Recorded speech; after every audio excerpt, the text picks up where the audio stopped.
What is up, guys? Today I thought I'd talk to you about the difference between a professional and a hobbyist. I watched this YouTube video a couple months ago called The Differences Between a Professional and a Hobbyist, and it had two authors on it. One was Stephen King. Everybody knows who Stephen King is. He made It, he made The Shining. And the guy who wrote Game of Thrones, George R.R. Martin. And they have two different work ethics. Stephen King he writes 6 pages a day no matter what. If it's crap, it's crap, but he does the action every single day, and that's why he's such a professional at what he does, and that's why he has so many great books and so many great works. He has a large threshold of stuff that is not good, but he has way more great works than somebody like George R.R. Martin in comparison. Now, George R.R. Martin, he writes when he is in the mood to, and Game of Thrones is a really well written book series, and you can really tell it came from somewhere special, but compared to Stephen King's work ethic of just getting things done over and over again, at the end of the day, if you examine his overall work, Stephen King is he has many more big hits than George R.R. Martin from a numbers standpoint, and I would say he's bigger than George R.R. Martin. And it's very apparent between the two authors and their work ethic is the fruits of their actions every single day. And George R.R. Martin, he may have Game of Thrones and it may be big, but Stephen King, that dude he has been putting in the work for a long time, and he has so many IPs that are just as big as Game of Thrones. That video of professional versus amateur really hit me really hard because as a creative, as a musician, and just as an artist, it's very hard to let go of things, just to say this is good enough instead of being like this has to be perfect. And perfectionism it can be a very hard thing to just let go of, and still at this point I'm still trying to process these things. Making the videos for me every single week has been getting easier and easier because I changed my mind frame to less of a perfectionist standpoint, and more of a improve things as they go. This is the best I can do now, so let's do this now and let's put this thing out there. The real difference between professionalism and hobbyism, professionalism and being a hobbyist, is the deadlines. Can you get stuff out?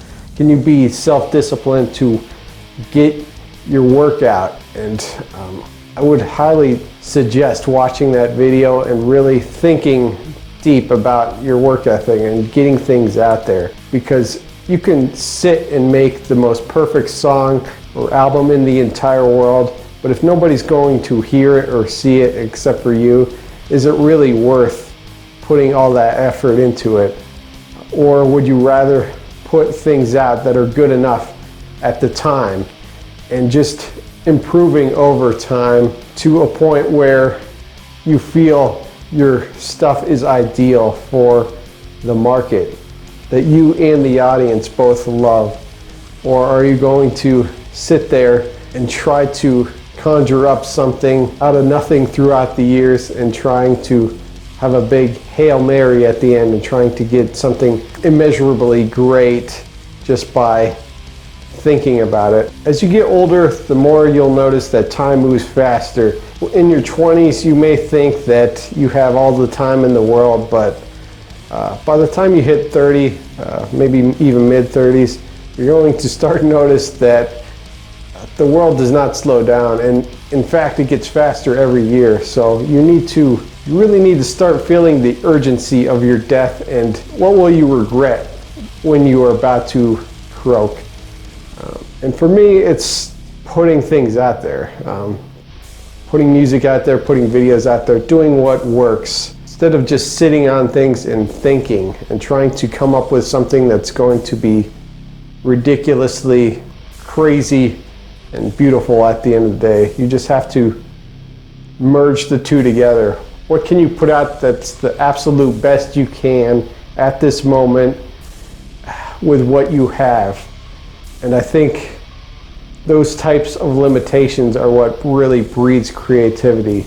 On top of that, you should think about your definition of perfect. Perfect for me, my old idea of it was that I felt good about all of the music I made, as well as all of the videos I made. Everything just worked really well. It was very internally validating that I would be like, this is good. But one thing I've learned from YouTube is that maybe some of your not so best works are actually more popular than the stuff you personally value more. And I think out of all things in life, everything is a balance. There's a balance between your own internal validation as well as the external validation of the world itself. You need to accept that and need to put out things that are good enough for you internally on a deadline, as well as understand that the entire world is going to have a different perspective of your music, and that what you feel inside is not necessarily the objective truth of what you are putting out there. And I feel that the moment you accept those two worlds, you can kind of create a nice system for yourself mentally in order to get the most productivity as well as the most quality out you can. And to me, I won't say I'm a professional at all, but I find it very fulfilling to work towards professionalism every single day. I've noticed the more discipline you have in your life, the more control you also have over your life. And I think it's very important for every artist, no matter if they draw, write music, or make videos, or take photos, just to come up with a healthier mindset of putting things out there, even if you don't feel like doing them, and even if you don't feel like they're the absolute best of the best you can do. As long as you just put things out there and you try your best every single time and try to improve on the long term. Only think of the short term when you're putting in the work. That's all I have to really say about this whole topic here. I would highly suggest just looking deeper into it and looking within yourself and see what your work ethic is like and what really drives you and how you can really get things done every single day and meet these deadlines, as well as to meet your own standards and really try to hone in and refine your process when it comes to creating your art. Instead of making excuses, start accepting the challenges and limitations that you have right in front of you now, and just think of the long term in order to help comfort you away from perfectionism.